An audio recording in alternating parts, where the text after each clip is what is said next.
The Book of Ezra, Chapter 1. Cyrus allows the exiles to return. In the first year of King Cyrus of Persia, the Lord fulfilled the prophecy he had given through Jeremiah. He stirred the heart of Cyrus to put this proclamation in writing and to send it throughout his kingdom. This is what King Cyrus of Persia says. The Lord, the God of heaven, has given me all the kingdoms of the earth. He has appointed me to build him a temple at Jerusalem, which is in Judah. Any of you who are his people may go to Jerusalem in Judah to rebuild this temple of the Lord, the God of Israel, who lives in Jerusalem. And may your God be with you.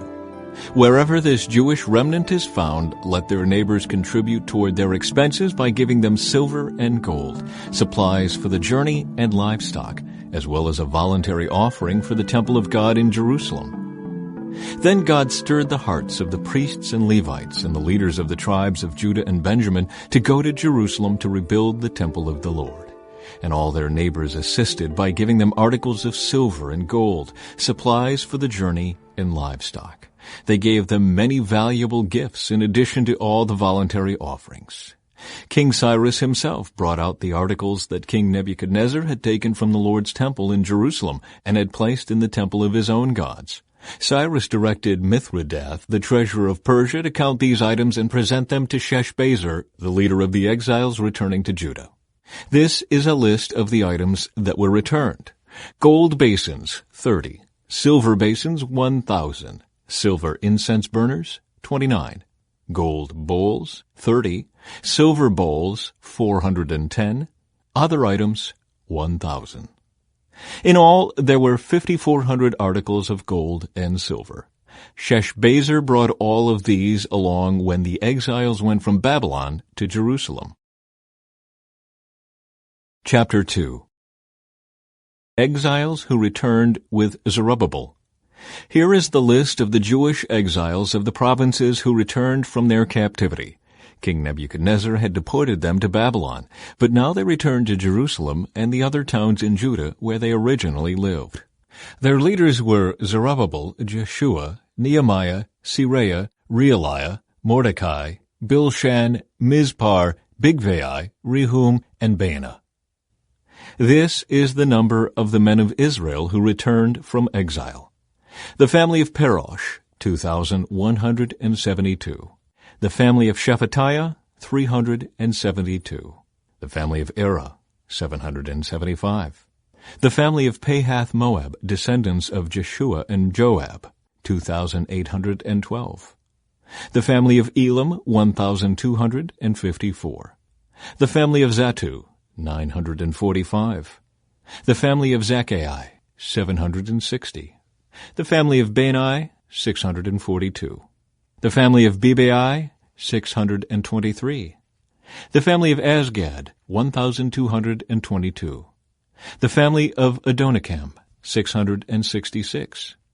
The family of Bigvai, 2,056. The family of Adin, 454. The family of Ater, descendants of Hezekiah, 98. The family of Bezai, 323. The family of Jorah, 112. The family of Hashem, 223. The family of Gibbar, 95.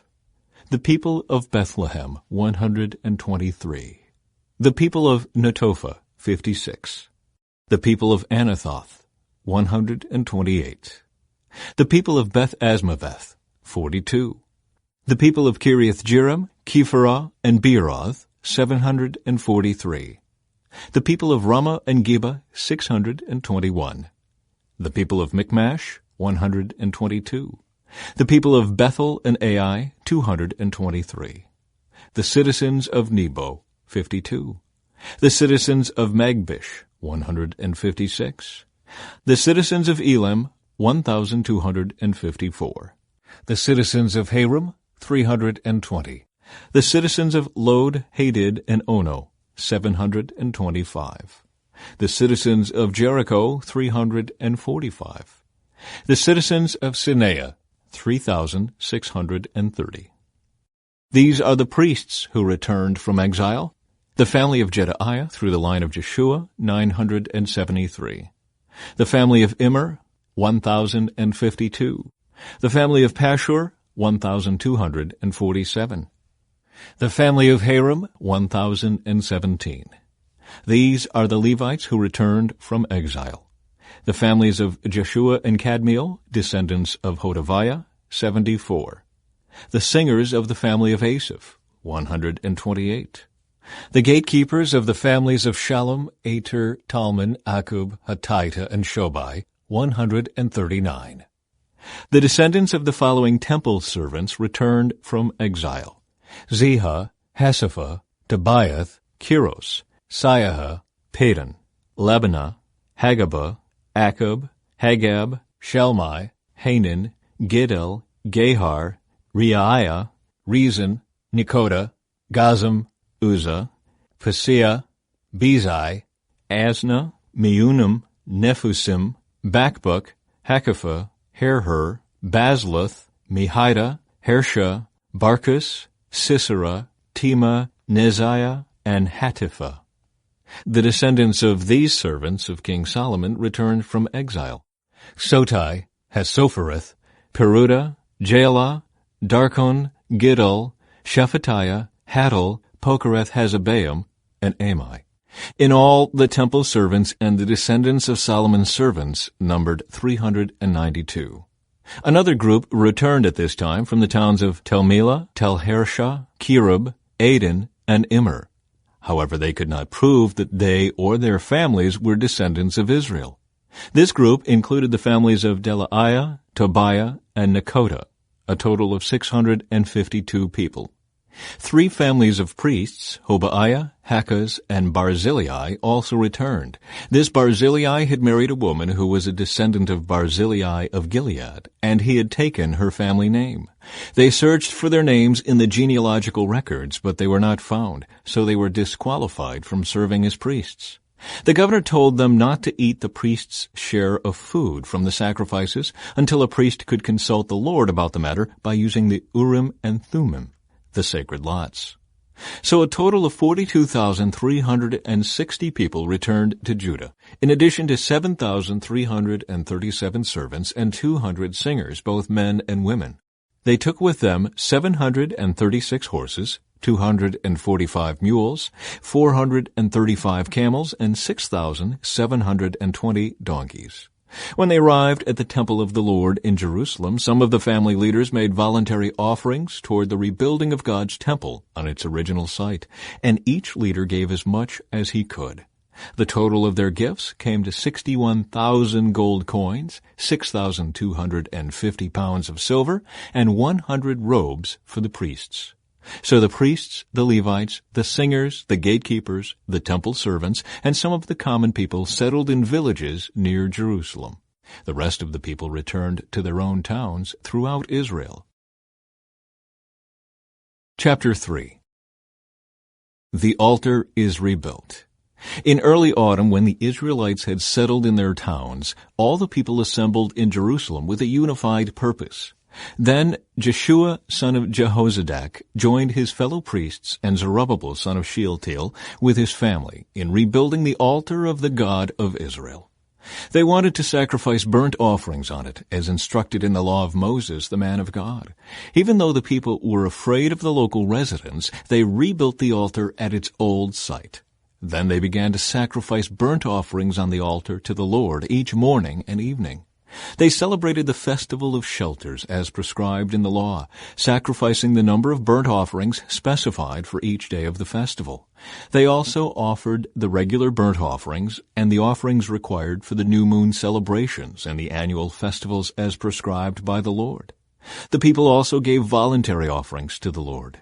15 days before the Festival of Shelters began, the priests had begun to sacrifice burnt offerings to the Lord. This was even before they had started to lay the foundation of the Lord's temple. The people began to rebuild the temple. Then the people hired masons and carpenters and bought cedar logs from the people of Tyre and Sidon, paying them with food, wine, and olive oil. The logs were brought down from the Lebanon mountains and floated along the coast of the Mediterranean Sea to Joppa, for King Cyrus had given permission for this. The construction of the temple of God began in mid-spring during the second year after they arrived in Jerusalem. The workforce was made up of everyone who had returned from exile, including Zerubbabel, son of Shealtiel, Jeshua, son of Jehozadak, and his fellow priests, and all the Levites. The Levites who were 20 years old or older were put in charge of rebuilding the Lord's temple. The workers at the temple of God were supervised by Jeshua with his sons and relatives, and Kadmiel and his sons, all descendants of Hodaviah. They were helped in this task by the Levites of the family of Henadad.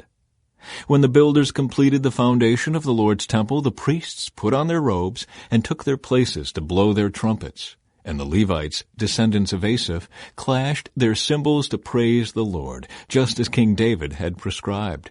With praise and thanks they sang this song to the Lord. He is so good. His faithful love for Israel endures forever.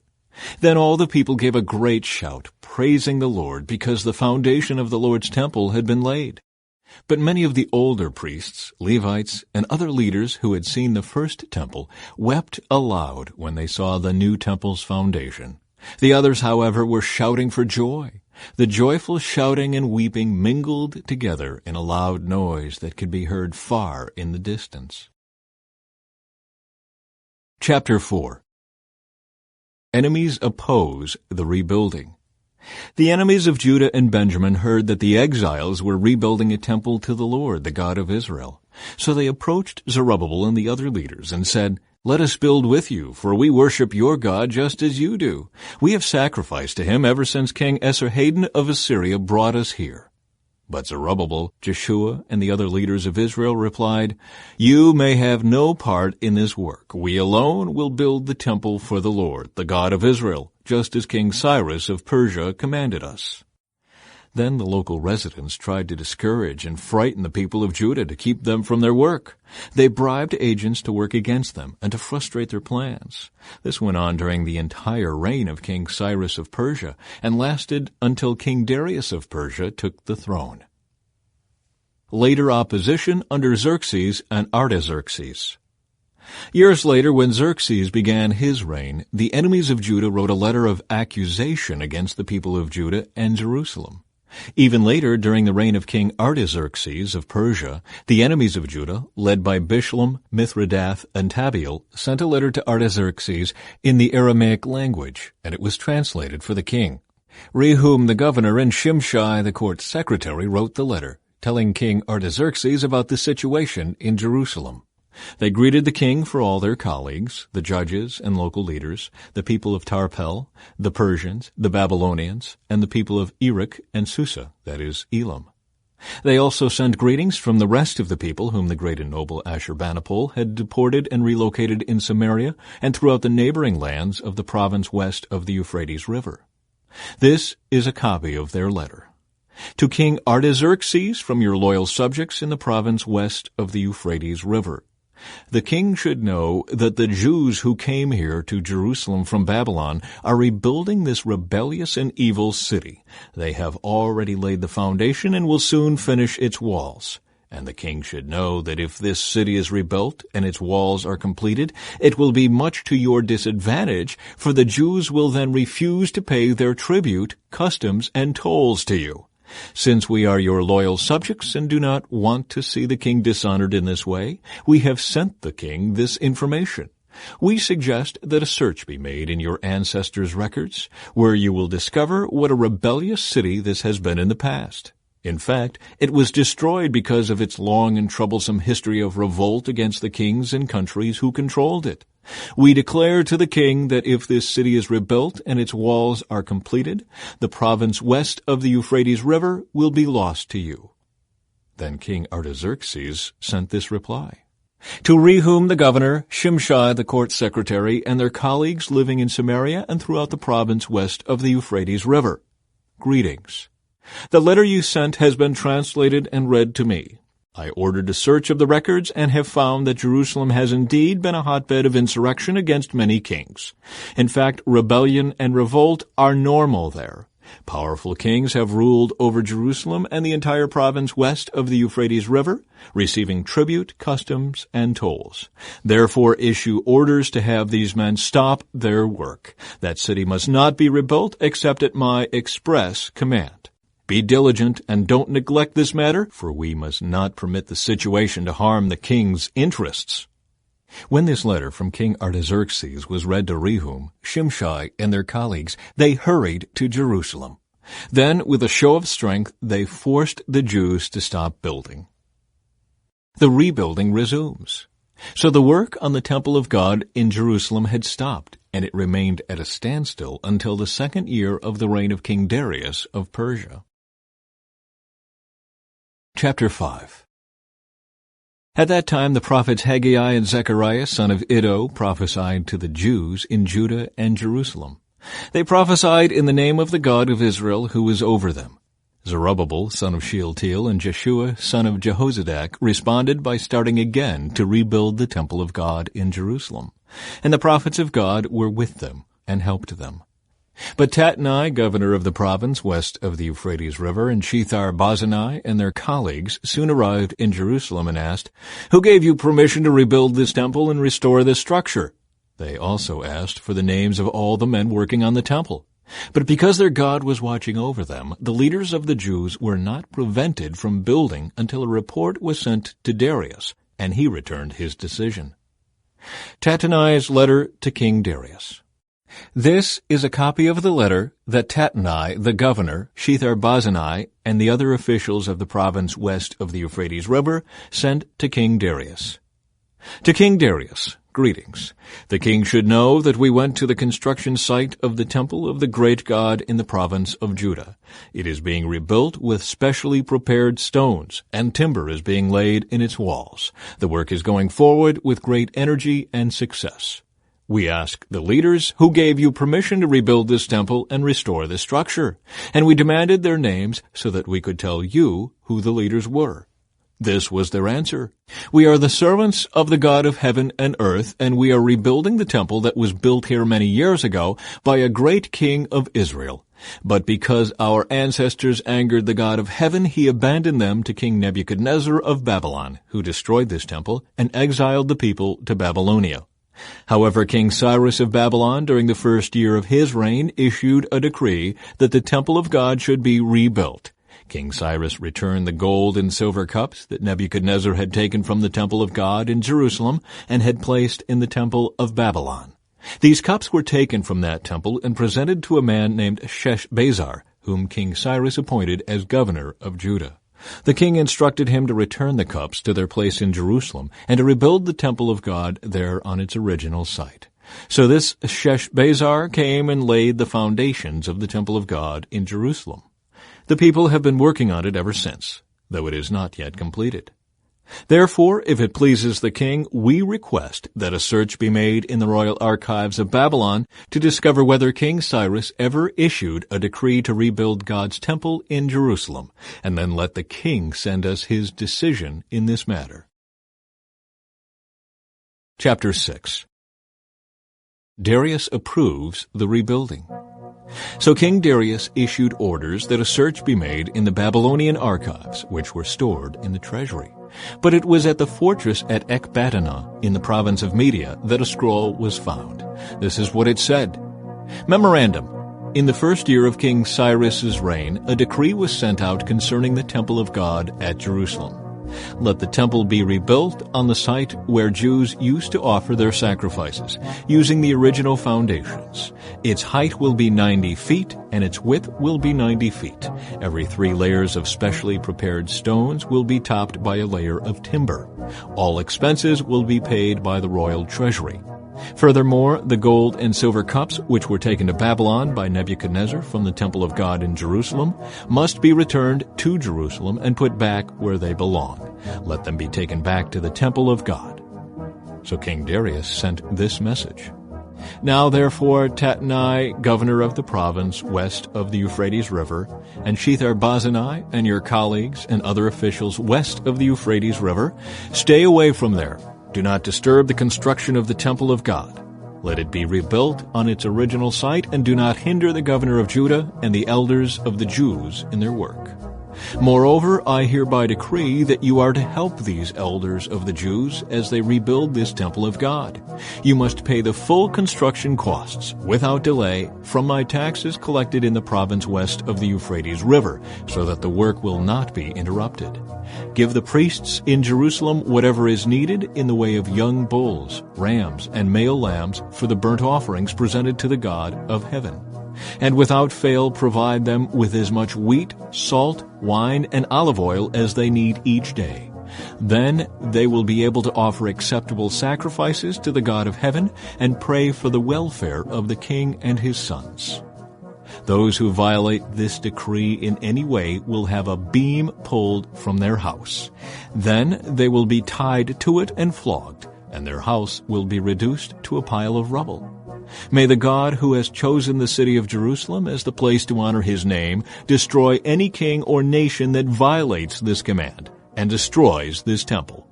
I, Darius, have issued this decree. Let it be obeyed with all diligence. The temple's dedication. Tattenai, governor of the province west of the Euphrates River, and Shethar-Bozenai and their colleagues complied at once with the command of King Darius. So the Jewish elders continued their work, and they were greatly encouraged by the preaching of the prophets Haggai and Zechariah, son of Iddo. The temple was finally finished, as had been commanded by the God of Israel, and decreed by Cyrus, Darius, and Artaxerxes, the kings of Persia. The temple was completed on March 12, during the 6th year of King Darius's reign. The temple of God was then dedicated with great joy by the people of Israel, the priests, the Levites, and the rest of the people who had returned from exile. During the dedication ceremony for the temple of God, 100 young bulls, 200 rams, and 400 male lambs were sacrificed, and 12 male goats were presented as a sin offering for the 12 tribes of Israel. Then the priests and Levites were divided into their various divisions to serve at the temple of God in Jerusalem, as prescribed in the book of Moses. Celebration of Passover. On April 21, the returned exiles celebrated Passover. The priests and Levites had purified themselves and were ceremonially clean. So they slaughtered the Passover lamb for all the returned exiles, for their fellow priests, and for themselves. The Passover meal was eaten by the people of Israel who had returned from exile, and by the others in the land who had turned from their immoral customs to worship the Lord, the God of Israel. Then they celebrated the festival of unleavened bread for 7 days. There was great joy throughout the land because the Lord had caused the king of Assyria to be favorable to them, so that he helped them to rebuild the temple of God, the God of Israel. Chapter 7. Ezra arrives in Jerusalem. Many years later, during the reign of King Artaxerxes of Persia, there was a man named Ezra. He was the son of Seraiah, son of Azariah, son of Hilkiah, son of Shallum, son of Zadok, son of Ahitub, son of Amariah, son of Azariah, son of Meraioth, son of Zerahiah, son of Uzzi, son of Bukai, son of Abishua, son of Phinehas, son of Eleazar, son of Aaron, the high priest. This Ezra was a scribe who was well versed in the law of Moses, which the Lord, the God of Israel, had given to the people of Israel. He came up to Jerusalem from Babylon, and the king gave him everything he asked for, because the gracious hand of the Lord his God was on him. Some of the people of Israel, as well as some of the priests, Levites, singers, gatekeepers, and temple servants, traveled up to Jerusalem with him in the 7th year of King Artaxerxes' reign. Ezra arrived in Jerusalem in August of that year. He had arranged to leave Babylon on April 8, the first day of the new year, and he arrived at Jerusalem on August 4, for the gracious hand of his God was on him. This was because Ezra had determined to study and obey the law of the Lord and to teach those decrees and regulations to the people of Israel. Artaxerxes' letter to Ezra. King Artaxerxes had given a copy of the following letter to Ezra, the priest and scribe, who studied and taught the commands and decrees of the Lord to Israel. From Artaxerxes, the King of Kings, to Ezra the priest, the teacher of the law of the God of heaven. Greetings. I decree that any of the people of Israel in my kingdom, including the priests and Levites, may volunteer to return to Jerusalem with you. I and my council of 7 hereby instruct you to conduct an inquiry into the situation in Judah and Jerusalem, based on your God's law, which is in your hand. We also commission you to take with you silver and gold, which we are freely presenting as an offering to the God of Israel, who lives in Jerusalem. Furthermore, you are to take any silver and gold that you may obtain from the province of Babylon, as well as the voluntary offerings of the people and the priests that are presented for the temple of their God in Jerusalem. These donations are to be used specifically for the purchase of bulls, rams, male lambs, and the appropriate grain offerings and liquid offerings, all of which will be offered on the altar of the temple of your God in Jerusalem. Any silver and gold that is left over may be used in whatever way you and your colleagues feel is the will of your God. But as for the cups we are entrusting to you for the service of the temple of your God, deliver them all to the God of Jerusalem. If you need anything else for your God's temple, or for any similar needs, you may take it from the royal treasury. I, Artaxerxes the king, hereby send this decree to all the treasurers in the province west of the Euphrates River. You are to give Ezra the priest and teacher of the law of the God of heaven whatever he requests of you. You are to give him up to 7,500 pounds of silver, 500 bushels of wheat, 550 gallons of wine, 550 gallons of olive oil, and an unlimited supply of salt. Be careful to provide whatever the God of heaven demands for his temple. For why should we risk bringing God's anger against the realm of the king and his sons? I also decree that no priest, Levite, singer, gatekeeper, temple servant, or other worker in this temple of God will be required to pay tribute, customs, or tolls of any kind. And you, Ezra, are to use the wisdom your God has given you to appoint magistrates and judges who know your God's laws to govern all the people in the province west of the Euphrates River. Teach the law to anyone who does not know it. Anyone who refuses to obey the law of your God and the law of the king will be punished immediately, either by death, banishment, confiscation of goods, or imprisonment. Ezra praises the Lord. Praise the Lord, the God of our ancestors, who made the king want to beautify the temple of the Lord in Jerusalem, and praise him for demonstrating such unfailing love to me by honoring me before the king, his council, and all his mighty nobles. I felt encouraged because the gracious hand of the Lord my God was on me, and I gathered some of the leaders of Israel to return with me to Jerusalem. Chapter 8. Exiles who returned with Ezra. Here is a list of the family leaders and the genealogies of those who came with me from Babylon during the reign of King Artaxerxes. From the family of Phinehas, Gershom. From the family of Ithamar, Daniel. From the family of David, Hattush, a descendant of Shechaniah. From the family of Parosh, Zechariah and 150 other men were registered. From the family of Pahath-Moab, Elioenai, son of Zerahiah, and 200 other men. From the family of Zattu, Shechaniah, son of Jehaziel, and 300 other men. From the family of Aden, Ebed, son of Jonathan, and 50 other men. From the family of Elam, Jeshahiah, son of Athaliah, and 70 other men. From the family of Shephatiah, Zebediah, son of Michael, and 80 other men. From the family of Joab, Obadiah, son of Jehiel, and 218 other men. From the family of Bani, Shelomith, son of Josephiah, and 160 other men. From the family of Bebai, Zechariah, son of Bebai, and 28 other men. From the family of Azgad, Johanan, son of Hakatan, and 110 other men. From the family of Adonikam, who came later, Eliphalet, Jewel, Shemaiah, and 60 other men. From the family of Bigvai, Uthai, Zakur, and 70 other men. Ezra's journey to Jerusalem. I assembled the exiles at the Ahava Canal, and we camped there for 3 days while I went over the lists of the people and the priests who had arrived. I found that not one Levite had volunteered to come along. So I sent for Eleazar, Ariel, Shemaiah, Elnathan, Jerub, Elnathan, Nathan, Zechariah, and Meshullam, who were leaders of the people. I also sent for Joarib and Elnathan, who were men of discernment. I sent them to Iddo, the leader of the Levites at Casiphia, to ask him and his relatives and the temple servants to send us ministers for the temple of God at Jerusalem.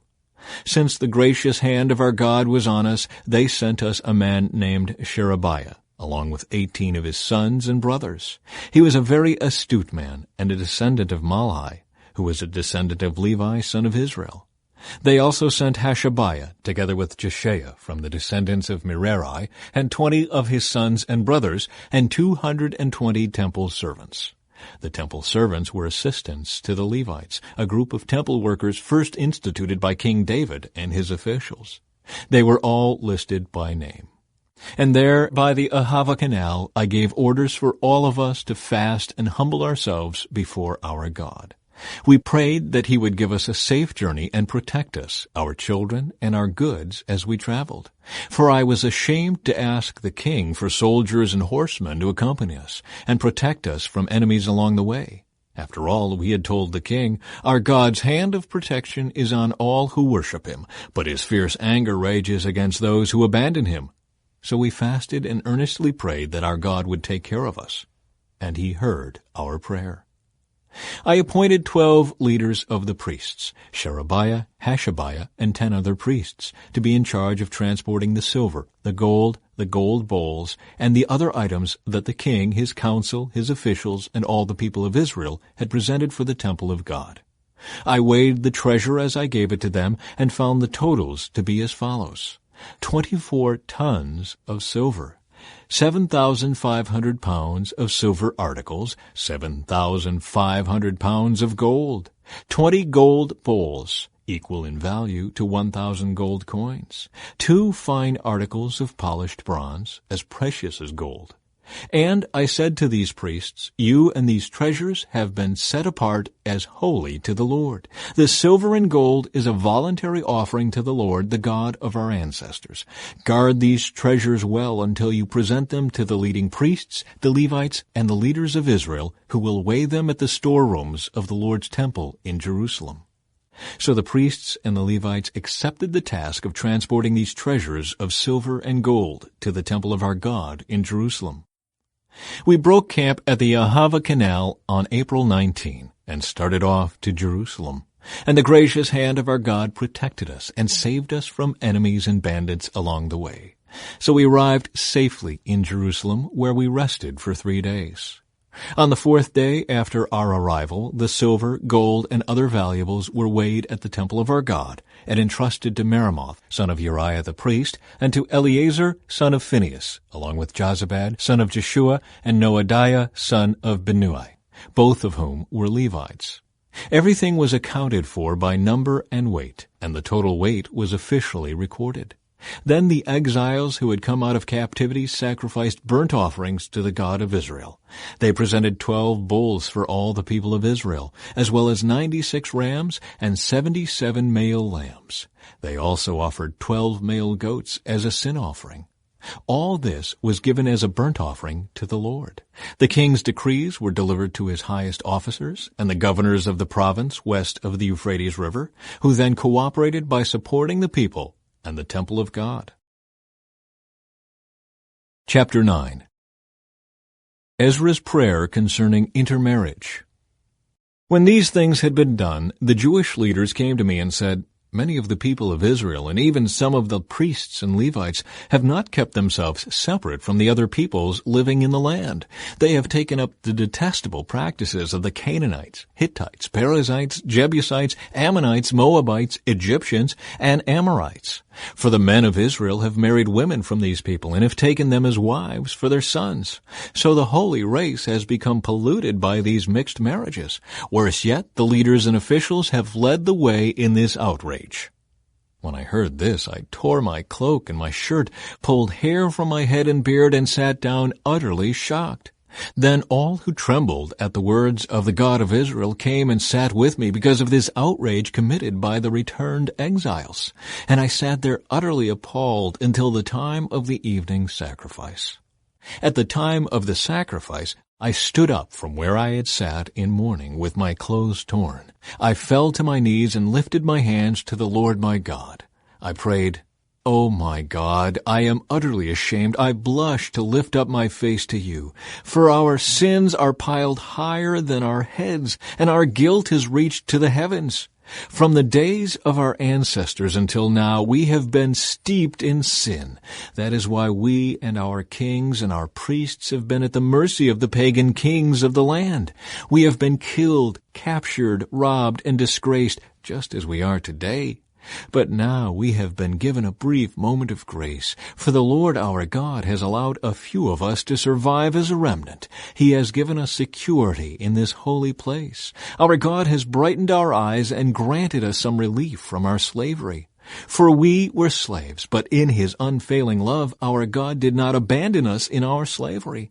Instead, He caused the kings of Persia to treat us favorably. He revived us so we could rebuild the temple of our God and repair its ruins. He has given us a protective wall in Judah and Jerusalem. And now, O our God, what can we say after all of this? For once again we have abandoned your commands.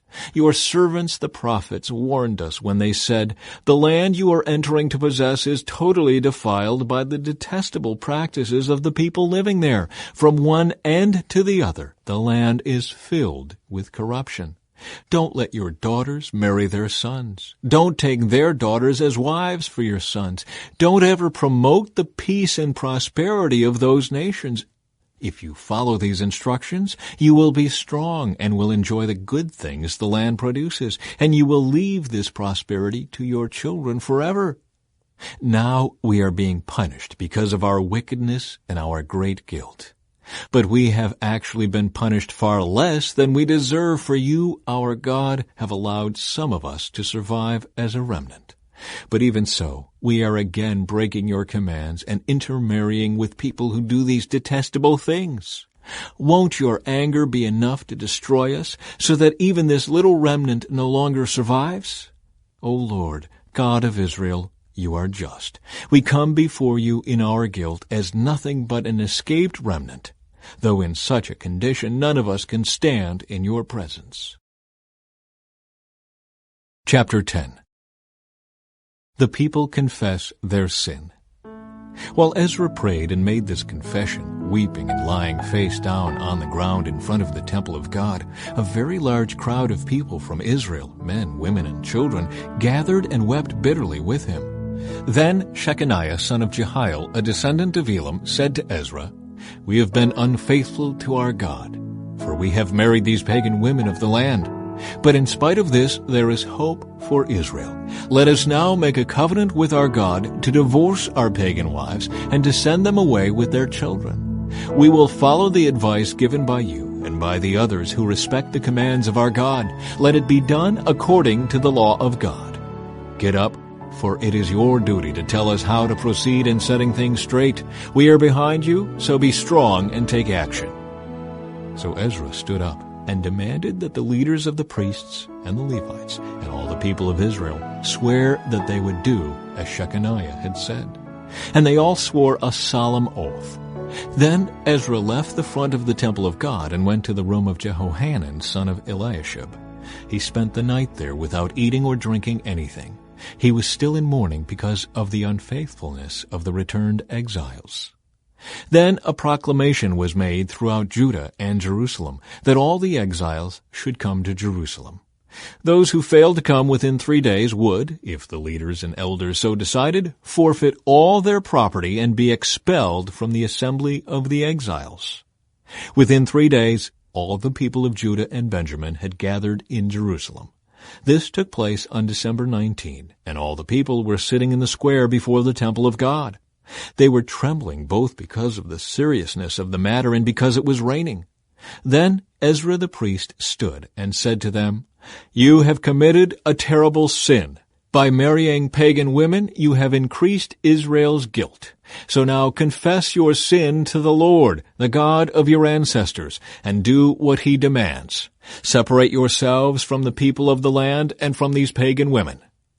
Then the whole assembly raised their voices and answered, "Yes, you are right. We must do as you say." Then they added, This isn't something that can be done in a day or two, for many of us are involved in this extremely sinful affair, and this is the rainy season, so we cannot stay out here much longer. Let our leaders act on behalf of us all.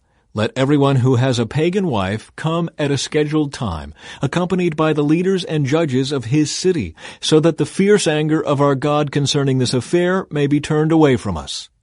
Only Jonathan, son of Asahel, and Josiah, son of Tikvah, opposed this course of action, and they were supported by Meshullam and Shabbethai the Levite. So this was the plan they followed.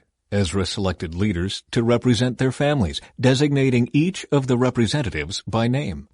On December 29, the leaders sat down to investigate the matter. By March 27, the first day of the new year, they had finished dealing with all the men who had married pagan wives. Those guilty of intermarriage. These are the priests who had married pagan wives. From the family of Jeshua, son of Jehozadak, and his brothers, Maaseiah, Eleazar, Jerub, and Gedaliah. They vowed to divorce their wives, and they each acknowledged their guilt by offering a ram as a guilt offering. From the family of Immer, Hanani, and Zebediah. From the family of Haram, Maaseiah, Elijah, Shemaiah, Jehiel, and Uzziah. From the family of Pashur, Elioenai, Maaseiah, Ishmael, Nethanel, Jozabad, and Elisah. These are the Levites who were guilty: Jozabad, Shimei, Keleah, also called Kelita, Pethahiah, Judah, and Eleazar. This is the singer who was guilty: Eliashib. These are the gatekeepers who were guilty: Shallum, Telem, and Uri. These are the other people of Israel who were guilty. From the family of Parosh, Ramiah, Isaiah, Malchijah, Mijamin, Eleazar, Hashabiah, and Benaiah. From the family of Elam, Mattaniah, Zechariah, Jehiel, Abdi, Jeremoth, and Elijah. From the family of Zatu, Elioenai, Eliashib, Mattaniah, Jeremoth, Zabad, and Aziza. From the family of Bebai, Jehohanan, Hananiah, Zabai, and Athlai. From the family of Bani, Meshullam, Maluk, Adai, Jashub, Sheel, and Jeremoth. From the family of Pahath-Moab, Adnah, Kelil, Benaiah, Maaseiah, Mattaniah, Bezalel, Benui, and Manasseh. From the family of Haram, Eleazar, Ishijah, Malchijah, Shemaiah, Shimeon, Benjamin, Maluk, and Shemariah. From the family of Hashum, Mattani, Mattatah, Zabad, Eliphalet, Jeremiah, Manasseh, and Shimei. From the family of Bani, Maadai, Amram, Ul, Benaiah, Bedaiah, Kilohai, Vaniah, Meremoth, Eliashib, Mattaniah, Matnai, and Jesu. From the family of Benui, Shimei, Shelemiah, Nathan, Adaiah, Macnadabai, Sheshai, Shearai, Azarel, Shelemiah, Shemariah, Shalom, Amariah, and Joseph. From the family of Nebo, Jeiel, Mattathiah, Zabad, Zabina, Jediai, Joel, and Benaiah. Each of these men had a pagan wife, and some even had children by these wives.